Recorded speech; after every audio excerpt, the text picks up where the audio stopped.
no sé si se escuchó completamente el agradecimiento, pero sin más preámbulos, iniciemos entonces nuestra presentación con el título Injerto de oxapatita y fosfato tricálcico en el uso del alveolo post-extracción, parte 1. Iniciamos entonces.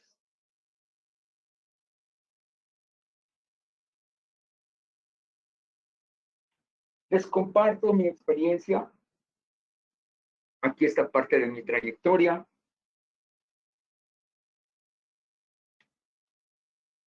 Y este es el índice de la presentación. Revisaremos biología ósea, extracción dentaria, alveolo post-extracción, preservación de flebófilo alveolar, materiales de injerto y haremos algunas conclusiones.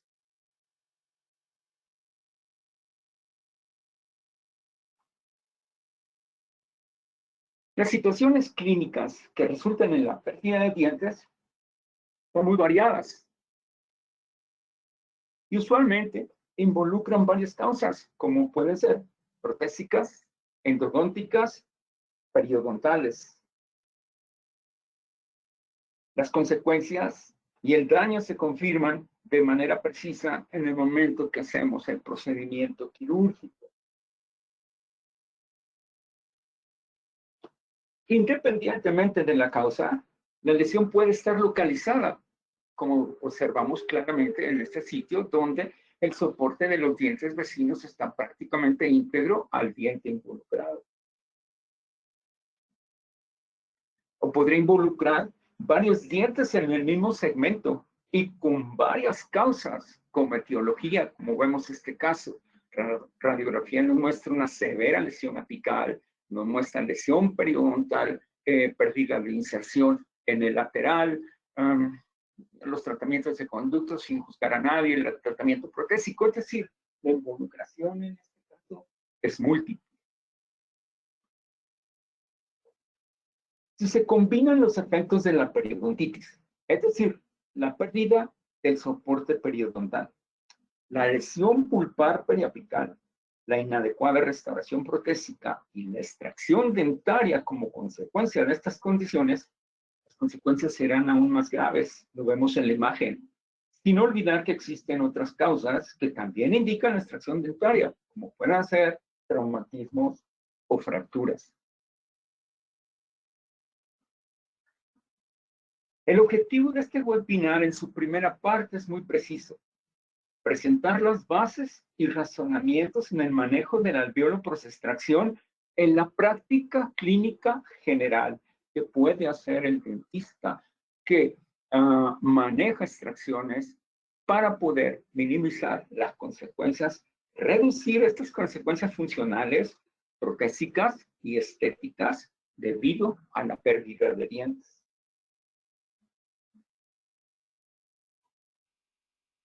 Tendremos necesariamente que hablar de biología ósea para poder entender exactamente cómo son las condiciones a las que nos enfrentamos en una dentición normal. La forma anatómica de los huesos, en general, incluyendo ambos maxilares, se compone básicamente de hueso compacto, cortical externo, con lo cual las estructuras óseas adquieren fuerza estructural. Tenemos perfectamente remarcado con las flechas la cortical vestibular y la cortical lingual extendiéndose a todo lo largo del cuerpo de la mandíbula. Dentro de las capas corticales externas se encuentra el hueso esponjoso o trabeculado, que es una red o malla tridimensional a manera de reservorio, donde se presenta el metabolismo óseo activo.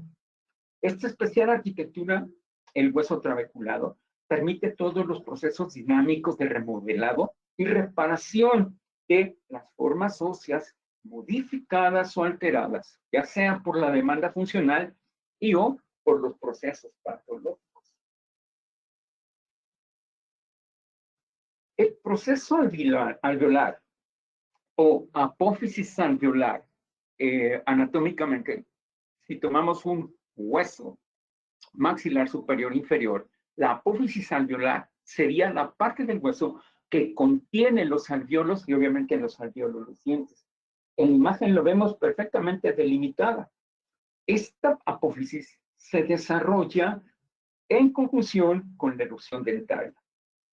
El volumen y la forma del proceso entonces está determinado por la forma de los dientes. Con la pérdida dental y el tiempo, este proceso alveolar tiende a desaparecer. La estructura de primordial importancia es el hueso alveolar propio, que es el que delimita, lo vemos aquí en las líneas azules punteadas, es el que delimita precisamente el alveolo. Su característica histológica es la de un hueso compacto, fasciculado, y su función específica es tener insertadas la porción de las fibras colágenas del ligamento periodontal. Es parte de la estructura que conocemos como ligamento periodontal. Y aquí vemos una imagen histológica que nos permite entender qué sucede justamente en estas condiciones. En la zona interproximal o interradicular con los siguientes componentes.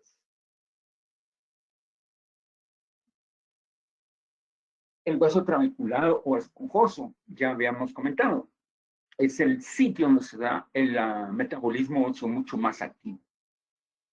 En este caso, la distancia entre las dos raíces donde se hizo el corte nos permite observarlo perfectamente. Identificamos las dos raíces de los dientes vecinos. Pero en una buena cantidad de ocasiones, en ciertas porciones de los dientes, la parte más coronal, o las raíces están muy juntas y no hay hueso esponjoso, o se adelgazan hacia el tercio coronal y también solamente existe el hueso cortical, pudiendo inclusive no existir. En esta imagen vamos a entender un poco más de cómo está conformada esta zona. Este hueso alveolar propio o fasciculado está indicado por las dos flechas azules en las dos raíces vecinas. Esta estructura anatómica es la que forma los alveolos de los dientes. Es realmente si tenemos un hueso maxilar o superior o inferior y lo vemos desde arriba, sería el hueso compacto que vemos en el alveolo vacío. Luego, la estructura anatómica y funcional que se llama ligamento periodontal está compuesta por tres elementos. El cemento en la línea punteada inferior, el hueso alveolar propio representado con un pequeño cuadrito delimitado de blanco, y entre el medio, en el recuadro rojo, estarían las fibras del ligamento periodontal. De esta forma podemos entender la biología en la zona de la apófisis alveolar.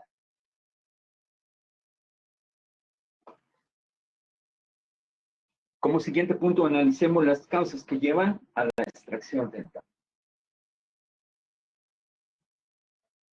Es claro que las consecuencias de la extracción dental representan una condición particular y muy común, pero además es un reto especial en la odontología restauradora convencional o la rehabilitación oral, particularmente con el uso en la actualidad de los implantes dentales.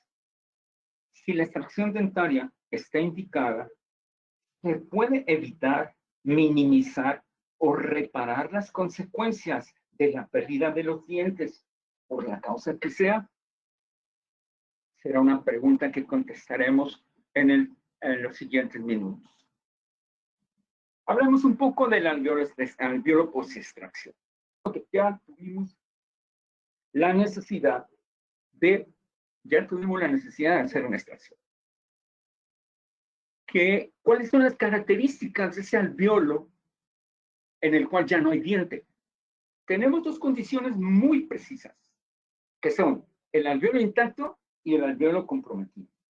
Estas dos situaciones clínicas deberán evaluarse para tomar decisiones en el tratamiento de ese alveolo por extracción, ya dijimos, tratando de evitar, minimizar y o reparar las consecuencias de la pérdida de dientes.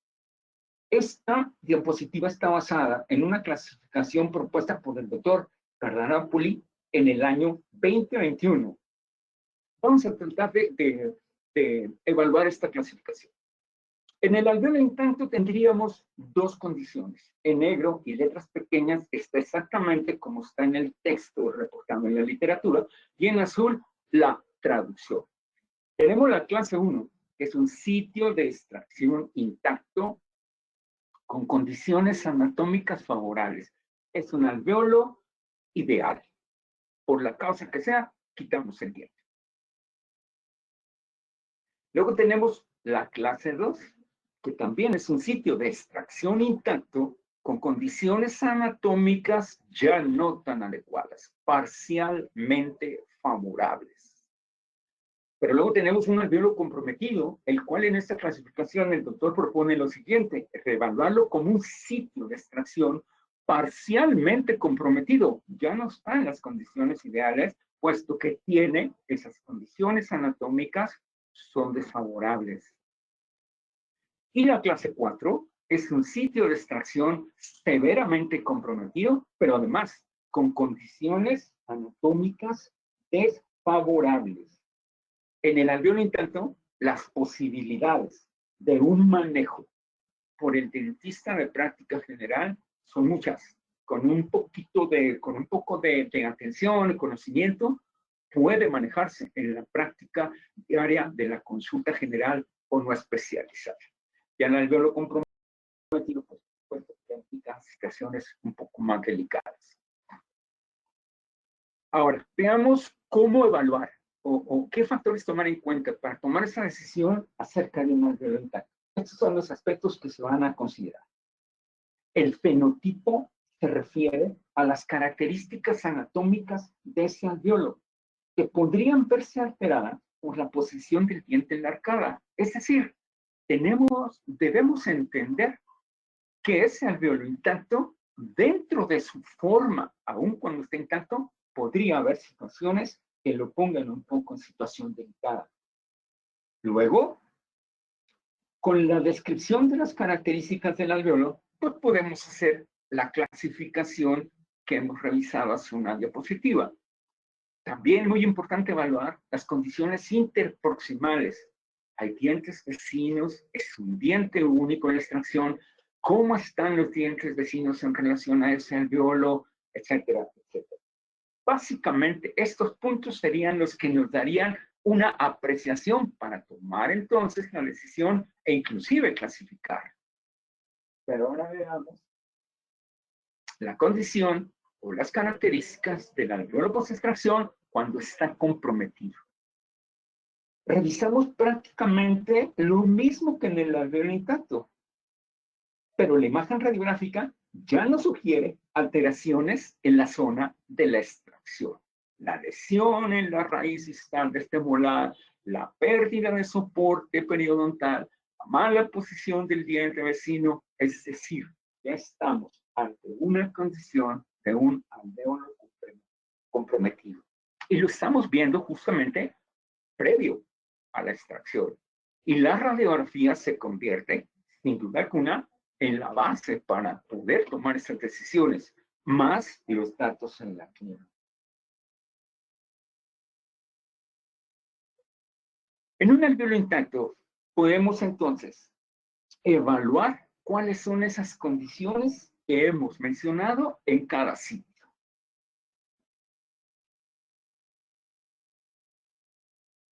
Considerando la anatomía dental, dos tipos de alveolo pueden ser descritos: el alveolo uniradicular, de diente uniradicular, y el alveolo de un diente multiradicular. El alveolo simple de dientes uniradiculares o dientes con raíces fusionadas está conformado por 4 paredes óseas: una vestibular, una lingualo-palatina y 2 proximales, como lo marca el recuadro azul en este ejemplo.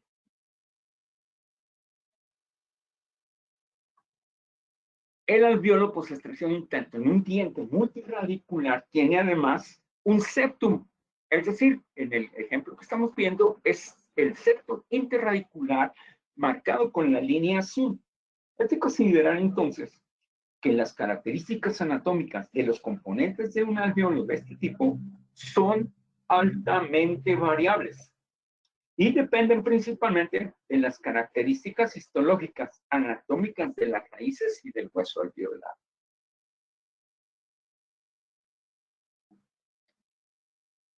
Los factores que intervienen en las alteraciones del alveolo comprometido, insisto, son idénticas.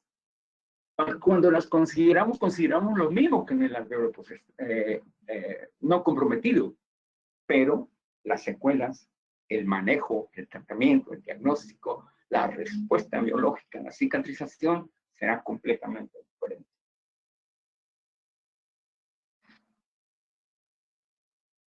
Analicemos esta situación clínica. Los márgenes de ambos alveolos están discrepantes, individualmente y en relación uno a otro alveolo. Las tablas vestibulares de ambos son muy delgadas. De hecho, podemos ver en la zona de el 22, del 12, estamos hablando de una tabla vestibular prácticamente transparente.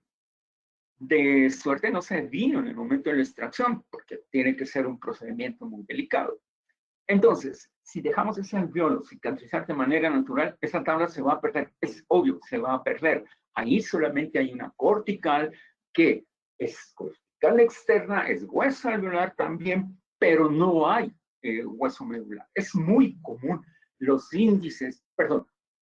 reportes de la presencia de tablas vestibulares en las zonas anteriores, de premolar a premolar, de Daniel Busser indica, un trabajo de Daniel Busser, indica que el porcentaje puede ser tan alto como un 70-80%, dependiendo de la evaluación. Es decir, invariablemente vamos a encontrar tablas vestibulares muy delgadas en toda la zona anterior vestibular. El otro alveolo también está alterado en su forma. Ya no son alveolos normales, ya se perdió la altura del alveolo. Los tratamientos en este caso, por supuesto que van a ser mucho más complejos.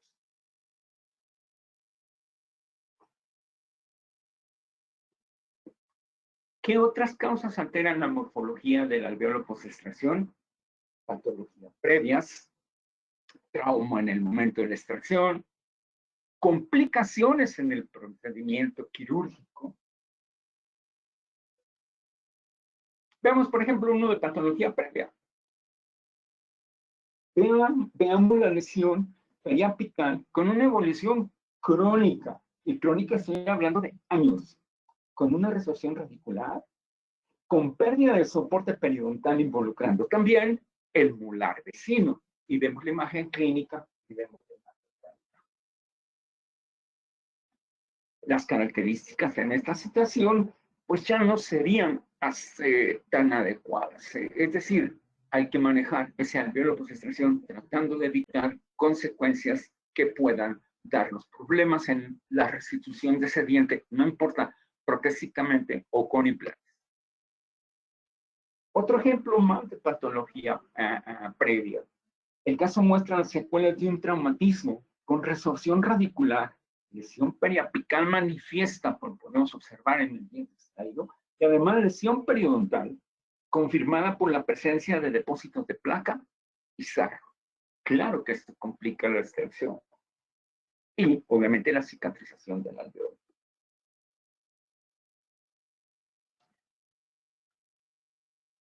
Aunado a las características previamente descritas, el momento del procedimiento quirúrgico de la extracción dentaria puede complicar aún más las situaciones y agravar las secuelas. Es común que en el procedimiento de extracción, parte de las paredes del alveolo, particularmente la vestibular, se queden adheridas en el diente extraído. Es a veces imposible técnicamente en la práctica evitar la fractura de estas paredes prácticamente transparentes y delgadas.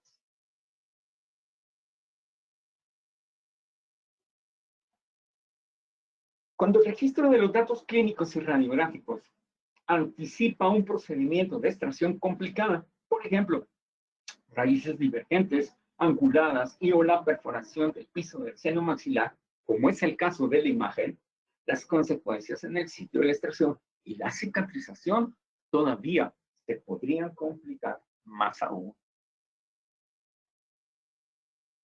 Es un hecho biológico, doctores. La cicatrización del alvéolo, independientemente de su condición, invariablemente desencadena una serie de eventos que llevan a cambios dimensionales y alteración en la apófisis alveolar o el reborde alveolar, que es como lo denominamos una vez que ya no entiendo.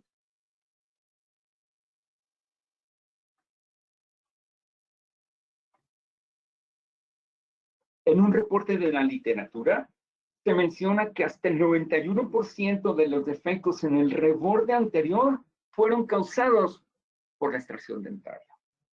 Ahí vemos la referencia.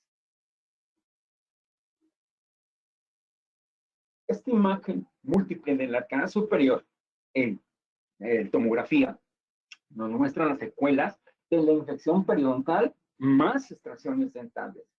5 milímetros de hueso basal en las zonas posteriores cercanas a piso de seno maxilar, pero además también vemos la cercanía con el piso de las fosas nasales. Todas las condiciones a evaluar previo a la toma de decisiones de hacer una extracción podrían evitarnos complicaciones durante el procedimiento, después del procedimiento, si vamos a manejar un tratamiento para evitar las secuelas y además la restauración protésica rehabilitadora, prótesis convencional, implantes, coronas, etc. Entonces, la extracción es un procedimiento que implica toda la atención del mundo. Se han hecho muchos intentos, todos muy buenos, para clasificar el alvéolo post-extracción. Sin embargo, después de revisarlas todas, a mí me queda perfectamente claro que este trabajo en particular del doctor Cadaropoli y colaboradores, el doctor Nevis, por ejemplo, es la más sencilla de aplicar y entender. Si en algún momento alguien requiere bibliografía, no dude en ponerme un correo electrónico, al final va a estar el dato y encantado en la vida se los envío.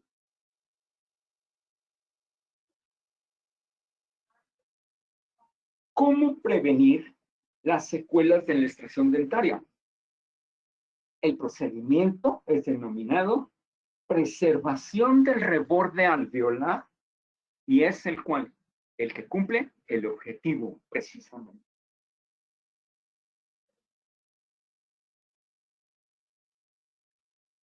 Entremos un poquito en tema.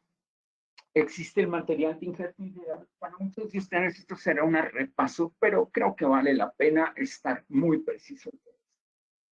El hueso autógeno es el único material de injerto que cumple con el requisito de ser osteogénico y es la regla de oro, puesto que puede tener también otras dos condiciones, ser osteoinductivo y ser osteoconductor. Y puede tomarse de la cavidad oral o de sitios extraorales.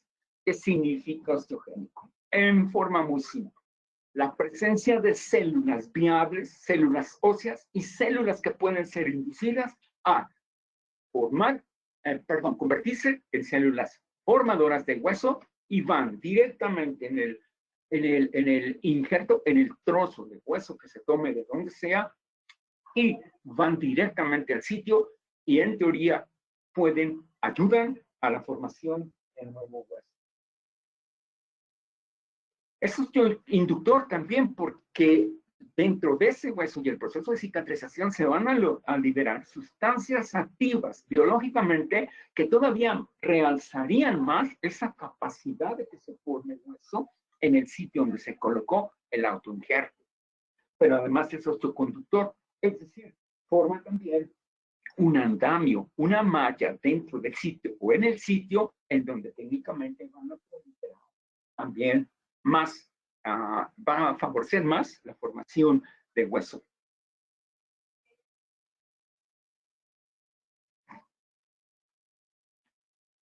Materiales autógenos autoinjertos.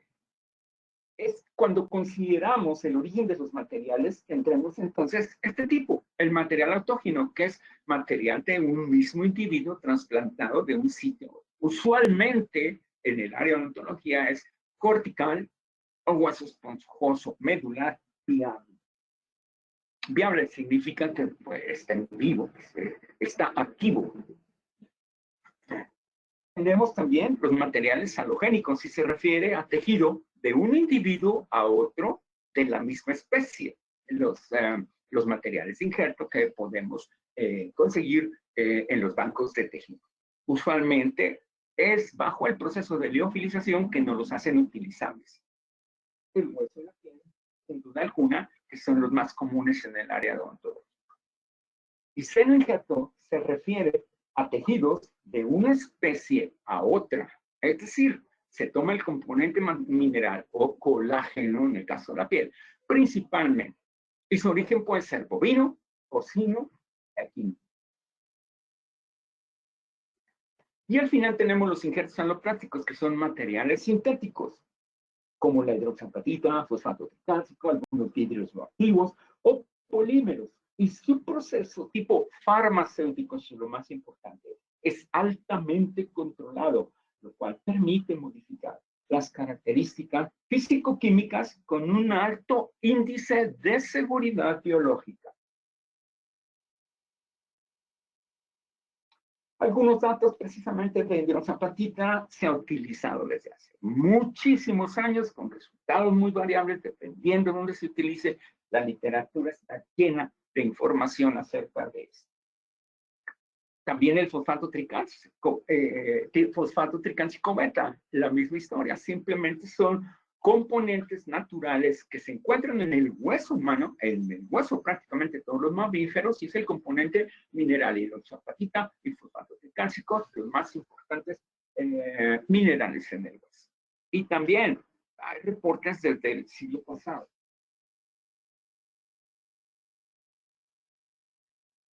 Ambos materiales pueden ser procesados en una estructura similar al componente mineraloso, ya sea en bloque o particulado en pequeños gránulos, semejando al hueso esponjoso o trabeculado. Esta estructura tiene poros interconectados al azar. El proceso permite replicar la estructura de un hueso de proteinizado, donde queda el puro componente mineral. El proceso permite que estos materiales semejen esa condición. Y estamos hablando de la porosidad. Dependiendo del tipo, el fabricante, etcétera, varía el tamaño de los poros. Pero el promedio es 100 micras y con un doble componente. Ya en su momento, en la segunda parte, hablaremos un poquito más específicamente de un material. Sin embargo, reportados como cerámicas bifásicas de calcio fosfato, la hidroxiapatita y el fosfato tricálcico beta han sido utilizados desde hace décadas, es decir, mezclados y aprovechando las propiedades ya sea de uno y ya sea del otro, particularmente en la velocidad de reabsorción. Razonamiento. Estos materiales tienen o se basan en la propiedad de la osteoconducción. Recordemos, serían como un andamio. Con la subsecuente reabsorción de los mismos, se diluyen, se reabsorben, ya sea por dilución en los fluidos o inclusive por macrófagos, se diluyen. ¿En qué? En que se convierten en iones de fosfato y iones de calcio. Y esta sustitución es lo que provoca la formación de hueso nuevo una vez que se van diluyendo en el proceso de cicatrización. También tienen unas características como la absorción de proteínas del suero a la superficie del injerto, migración celular, neovascularización, y este punto de la neovascularización es crítico. Es el inicio del proceso cicatrizal, con hueso, sin hueso, en piel, en extracción dentaria, en cirugía, en lo que sea. La neovascularización es el primer evento que se debe dar en un proceso cicatrizal.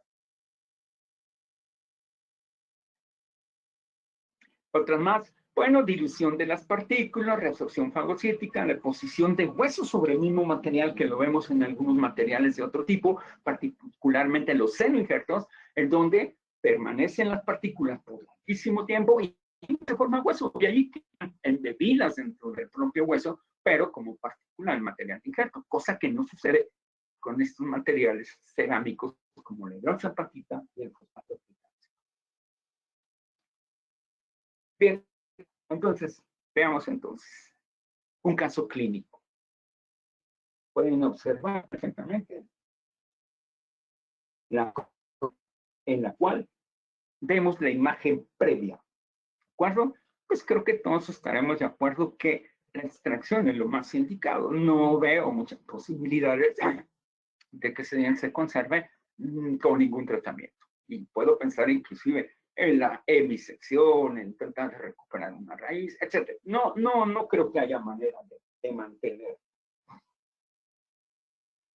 Aquí tenemos la imagen previa a la extracción, pero aunada con el material aloplástico embebido en el coágulo sanguíneo. Entonces, otro punto muy importante a tomar en cuenta. El injerto, del origen que sea, tendríamos, pensemos en que si está embebido dentro de un coágulo sanguíneo, sus posibilidades de funcionar son todas. Si el coágulo sanguíneo no está, si el injerto no está embebido en el coágulo sanguíneo, ya estamos comprometiendo los resultados. Inclusive, podría el coágulo sanguíneo ser la mejor membrana que podemos utilizar en un alveolo. De verdad, no hay nada que supere a la madre naturaleza. Y si en la extracción, sin tratamiento, la extracción y su cicatrización natural dependen de la formación de un coágulo totalmente estable, razón de más para pensarlo en nuestros procedimientos. Sí, claro, hay muchas técnicas donde levantas un colgajo, cierras, pones un pequeño pedacito de lo que quieras, etcétera, pero inclusive aún esos procedimientos son muy cuestionables en la literatura. Los resultados no son tan predecibles. Yo, en forma muy particular, pienso que si está cubierto o embebido en un coágulo perfecto, las complicaciones son mínimas y creo que a veces no necesitas más que eso.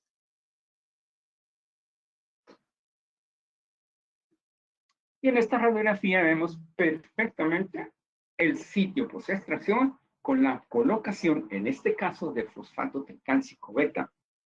Ahí vemos perfectamente claro todos los granulitos que en este momento tienen una densidad que nos permiten observarlos perfectamente en la radiografía. A 6 meses del postoperatorio, en la radiografía del lado izquierdo superior, ves la imagen inmediata en la colocación y 6 meses después ya no lo vemos. ¿Qué significa eso? Analicemos esa radiografía del lado derecho en la esquina inferior derecha. Vemos perfectamente los espacios medulares y la formación de un hueso esponjoso, todavía inmaduro, perfectamente clarito.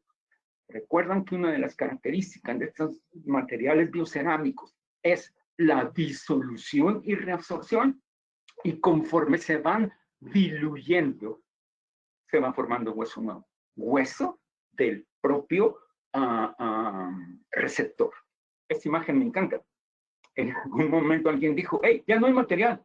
Qué bueno que ya no hay material. Lo que tienes en esa imagen radiográfica es la evidencia de la formación del hueso del hospedador con un trabeculado. Inmaduro, sí, por supuesto, todavía. Ahí tenemos la imagen clínica.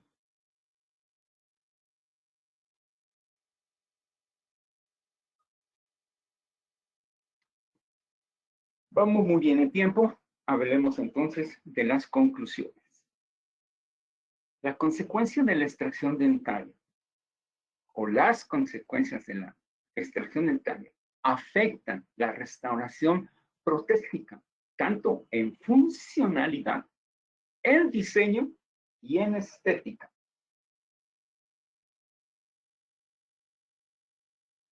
Diversas modalidades de tratamiento pueden evitar o minimizar estos efectos adversos.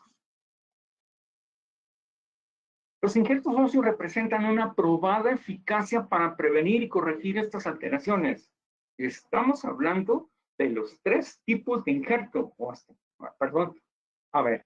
autógeno, halogénico, xenogénico y los aloplásticos. Todos funcionan. Todos funcionan. Pero la seguridad biológica, la disponibilidad del material y el costo-beneficio más indicaciones precisas dan una alta posibilidad de éxito o predictibilidad en el uso. La seguridad biológica la tenemos en el autoinjerto. Espérame, es yo mismo de mí mismo, para mí mismo. En los aloinjertos, los procesos básicamente de leofilización reduce significativamente en un porcentaje altísimo la probable respuesta inmunológica de rechazo.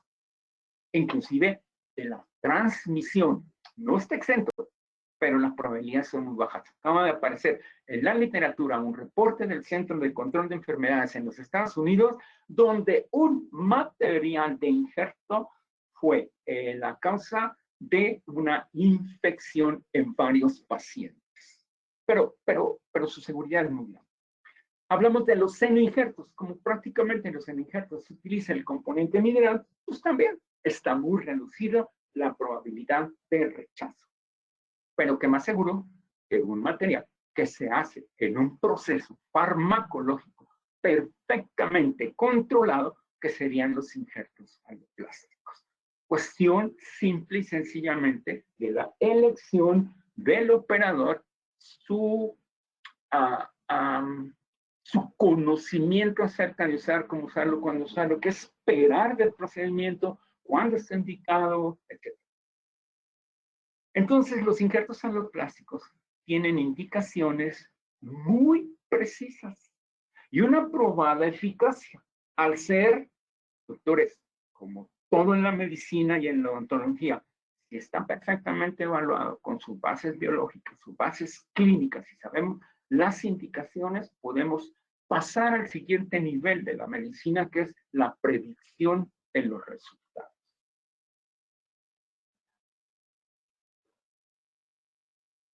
Doctores, muchas gracias por su atención. Comercial, la parte 2 de esta serie incluirá evidencia. Ahora sí, hablaremos específicamente de los materiales cerámicos bifásicos de hidroxapatita y fosfato tricálcico, en particular de Septodon, con la presentación de casos clínicos el 20 de febrero a las 10 horas. Quiero terminar diciendo que no tengo ningún conflicto de interés. Nunca se me ha dicho, ni por parte de COA, ni por parte de Septodon, qué decir, qué no decir, cómo presentar el material. Soy el autor del material, tengo todo el respaldo bibliográfico, e insisto, nunca me han dicho que debo decir. Ese sería el único conflicto de interés. No estoy anunciando ningún producto.